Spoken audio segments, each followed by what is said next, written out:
क्या आप भी चाहते हैं कि अपने फ्यूचर को बहुत अच्छा बनाना, अपनी रिटायरमेंट को बेहद सुखद बनाना? तो आपको 7 ऐसे इन्वेस्टिंग टिप्स देना चाहता हूं जो जनरली देखा गया है कि आप पैसा आते ही शेयर बाजार में कूद तो पड़ते हो। शेयर बाजार में, म्यूचुअल फंड में, किसी भी तरह की इन्वेस्टमेंट करने के लिए बहुत डेस्परेट हो जाते हो, बट ये 7 बातें बिल्कुल भूल जाते हैं। इस वीडियो में आपको बताऊंगा 7 ऐसे टिप्स जो आपको इन्वेस्टमेंट करने से पहले बिल्कुल भी नहीं भूलने हैं। तो सबसे पहले बात आती है, आपको इन्वेस्टमेंट के बेसिक्स को समझना है। देखिए बहुत ही सिंपल है, जैसे कि अगर आपको बुखार हो जाता है, जरा सा हेडेक हो जाता है, तो क्या आप डॉक्टर के पास जाते हैं? बिल्कुल भी नहीं। तो आप करते क्या है, अपने ड्रेसिंग टेबल का ड्रॉर खोलते हैं और बेसिक मेडिसिन की किट अपनी निकालते हैं और आपको जो भी छोटी मोटी डिजीज होती है उसका खुद से इलाज कर लेते हैं। इन्वेस्टिंग भी कुछ इसी तरीके से है। आपको बेसिक इन्वेस्टिंग रूल्स देखते हैं कि आपको कितनी इन्वेस्टमेंट कब कब करनी है, कैसे करनी है, तो इसका आपको बहुत ख्याल रखना है। दूसरी बात आती है कि अब आपने अपनी बेसिक इन्वेस्टिंग तो सीख ली है, अब आपको करना क्या है कि कितनी अमाउंट आपको इन्वेस्ट करनी है। होता क्या है जनरली, जैसे कि लॉकडाउन लग गया, अब बाहर तो जाना है ही नहीं, तो चलिए इस महीने कुछ ज्यादा इन्वेस्ट कर लेते हैं। और अगर जैसे ही लॉकडाउन हटा, ओ यार 2 साल से खाली बैठे थे, कहीं बाहर नहीं जा सके, 2 महीने इन्वेस्ट नहीं करते, 2 महीने सेव नहीं करते, चलो एक वर्ल्ड ट्रिप मारते हैं। ऐसा बिल्कुल नहीं होना चाहिए। इन्वेस्टमेंट जो है एक हैबिट है। Every month same amount same time पर इन्वेस्ट करना बहुत जरूरी है, नहीं तो आपकी इन्वेस्टमेंट हो ही नहीं पाएगी।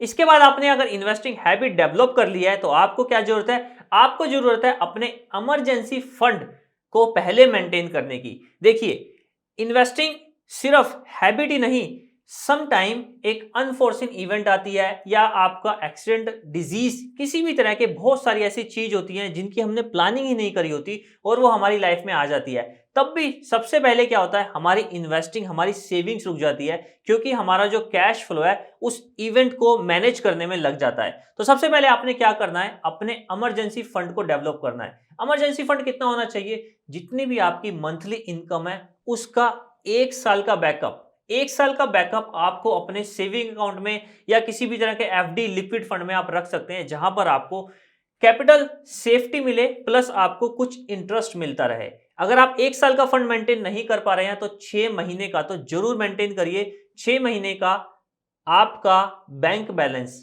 अवेलेबल हमेशा होना चाहिए। और अब अगर आप अपना इमरजेंसी फंड मेंटेन कर चुके हैं, 1 साल का मंथली सैलरी बैकअप आप अपने बैंक अकाउंट में सेव कर चुके हैं, तो अब आता है आपकी रियल इन्वेस्टमेंट। रियल इन्वेस्टमेंट से मेरा मतलब है कि आपको अपनी जितनी भी इनकम है उसका अप्रोक्सीमेट 30% एवरी मंथ इन्वेस्ट करना है। अब वो इन्वेस्टमेंट कहां करनी है, ये बहुत ही मेजर क्वेश्चन हो जाता है।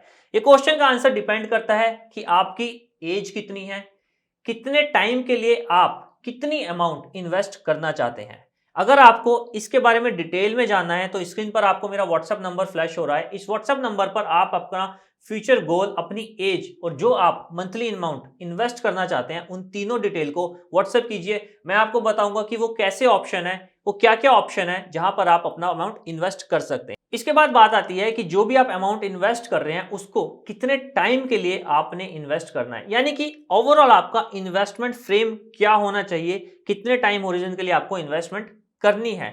ये बहुत ही सिंपल है, डिपेंड करता है कि आपका फ्यूचर गोल क्या है। देखिए, इसको थोड़ा सा रिवर्स तरीके से सोचिए। ये मत सोचिए कि अगर मैं आज इतना इन्वेस्ट करूंगा तो मुझे इतने टाइम के बाद कितना मिलेगा। इसको सोचिए इस तरीके से कि आपको कितने टाइम बाद कितना पैसा चाहिए, तो उसके लिए आज आपको कितना इन्वेस्ट करना चाहिए। रिवर्स कैलकुलेशन अगर आप करेंगे तो ऑब्वियसली आप अपना फ्यूचर गोल को अचीव कर पाएंगे। तो इस तरीके से आपको अपना इन्वेस्टमेंट टाइम होरिजन डेवलप करना है कि आपको कितने टाइम बाद कितना पैसा चाहिए और उसके लिए आज कितना अभी से सेव करें।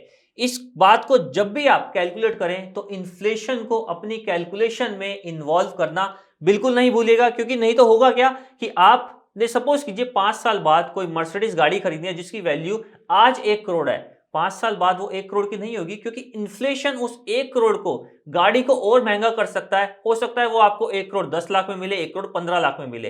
तो आपको 5 साल बाद कितने पैसे सेव करने हैं? 1 करोड़ 15 लाख। 1 करोड़ 15 लाख के लिए आप अभी से इन्वेस्टमेंट प्रिपेयर कीजिए, ना कि 1 करोड़ के लिए। इसके बाद बात आती है डाइवर्सिफिकेशन की। डाइवर्सिफिकेशन से मेरा मतलब है कि जितने भी आपके इन्वेस्टमेंट हैं उसको एक ही जगह पर ना डाल दीजिए। ऐसा ना हो, सपोज कीजिए कि आपने जितनी भी इन्वेस्टमेंट करी वो सारी की सारी शेयर मार्केट में डाल दी, या XYZ शेयर में डाल दी, या फिर निफ्टी में इन्वेस्ट कर दिया और निफ्टी क्रैश हो गई जस्ट बिफोर जब आपको उस पैसे की जरूरत थी। इसीलिए आपको क्या करना है, अपने टोटल इन्वेस्टमेंट को 3 से 4 कैटेगरीज में डिवाइड करना है। कुछ पोर्शन आपको निफ्टी में रखना है, यानी कि कुछ पोर्शन आपको शेयर बाजार में रखना है, कुछ पोर्शन आपको गोल्ड में रखना है, कुछ एक पोर्शन आपको लिक्विड फंड जैसे कि FD, बॉन्ड्स या फिर आप गिल्ड फंड में रख सकते हैं, कुछ एक पोर्शन आप चाहें तो जो मॉडर्न आपका इन्वेस्टमेंट सोर्स अभी उभर रहे हैं जैसे कि बिटकॉइन या NFT, आप उसके अंदर भी रख सकते हैं। वो पोर्शन हाईली रिस्की है, तो मैं सबको उसके लिए सलाह नहीं दूंगा कि आप बिटकॉइन या NFT में आप इन्वेस्ट कीजिए। इसके लिए भी अगर आपको कंफ्यूजन है कि आपको कैसे अपनी इन्वेस्टमेंट को डाइवर्सिफाई करना है, तो अगेन आप मुझे कमेंट सेक्शन में कमेंट कर सकते हैं। वहां मैं आपको बताऊंगा कि आपकी एज के अकॉर्डिंग आपका फंड किस किस पोर्टफोलियो में कितना होना चाहिए, या फिर आप मुझे कॉल कर भी पूछ सकते हैं। इसके बाद last but not the least point आता है कि कभी भी इन्वेस्ट करने के लिए बोरो मत कीजिए। जनरली होता क्या है, हमने अपने क्लाइंट्स के साथ में काफी ये सुना है कि आज शेयर मार्केट डाउन है और अगर आज मैंने ये दाव खेल लिया तो मेरी बल्ले बल्ले हो जानी है, पर इस दाव को खेलने के लिए मेरे पास पैसा नहीं है, तो क्यों ना मैं अपने फ्रेंड से इतना पैसा उधार ले लूं। अभी ये दाव लगाऊंगा, 2 दिन बाद मुझे इसकी कॉस्टिंग भी और इसका इंटरेस्ट भी, दोनों की चीजें पे करने के बाद भी बहुत प्रॉफिट हो जाएगा। ऐसी भूल बिल्कुल मत कीजिए। अगर आप इन्वेस्ट करना चाहते हैं तो अपने पैसे से इन्वेस्ट कीजिए, कभी भी बोरोड फंड को इन्वेस्टमेंट के लिए यूज मत कीजिए।